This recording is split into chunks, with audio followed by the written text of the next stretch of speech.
So we've got a 3-year programme, and the main goal of it is to get 20 plus people in pod by the end of the 3rd year. We're also rebranding Pod and Youth Club, so it's more out there and everybody knows about it, so that they will feel like they can come and they know what they're going to. And we're also going to get the youth to do Bible readings and dramas and other activities during the meeting, just to help them get more involved.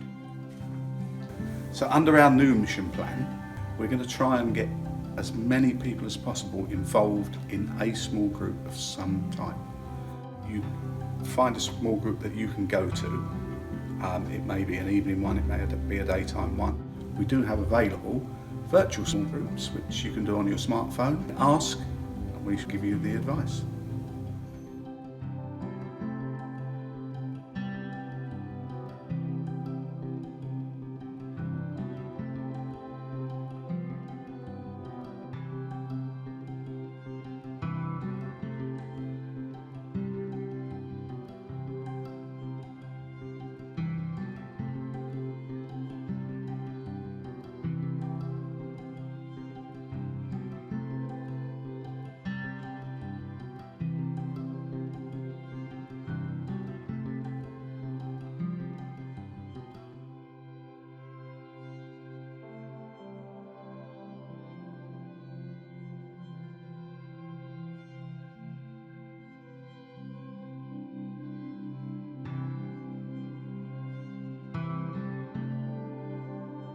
I find it great to be there and let the children know how much Jesus loves them, and they can hear this message on a Tuesday for kids of all ages and their families, and they hear Bible stories and hear about Jesus, and then they get to do crafts relating to the Bible story, and hopefully they leave knowing a bit more about how much Jesus loves them.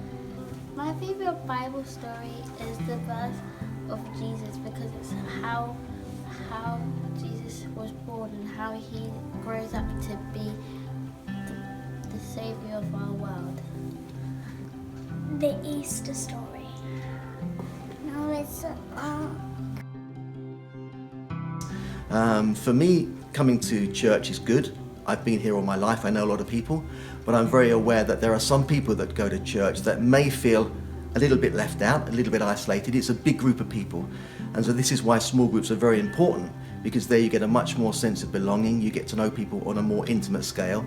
You might feel you're more able to relax and actually speak up and be heard and actually say things, whereas in a big group, you may be the kind of person that keeps a bit more shy or a bit more quiet. So small groups are very good for that.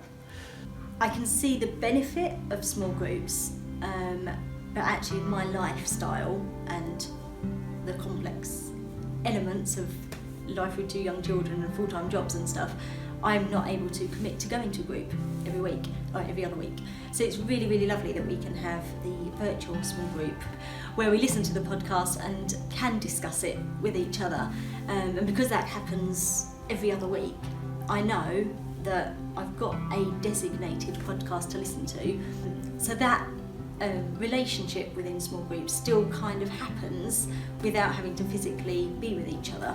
I think moving locations was a tricky thing for me, because the people that I kept myself accountable with and spoke with a lot about my faith and a lot about the things that I struggled with, things that I was like championing with, they like stayed where I was.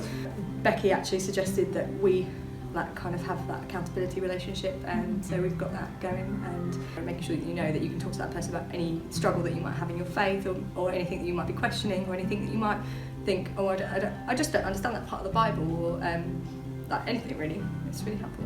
But personally, from my own prayer life standpoint, well, the way it works for me is when I get to the office in the morning, I sort of take the diary as my prayer point for the day and say, how's the Lord going to be with me during the day, working through whatever is lying ahead.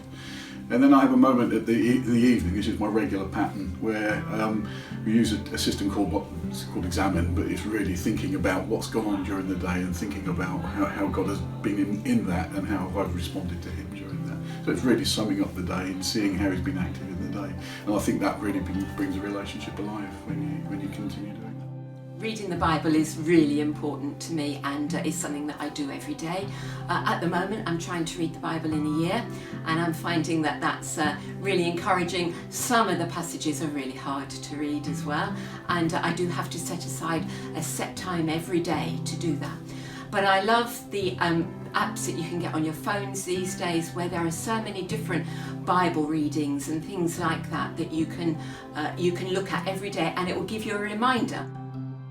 I really like to read, and so it's really helpful for me to read books written by Christian authors, a lot of like Nadia Bolz-Weber and things like this, people who Rob Bell, books like that get me thinking and questioning myself, but that I can get other people's perspectives and really think about things. I often listen to Christian radio, which is really good because on there they have interviews, they have testimonies, as well as the music.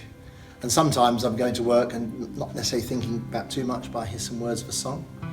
So I just find that really, really helpful.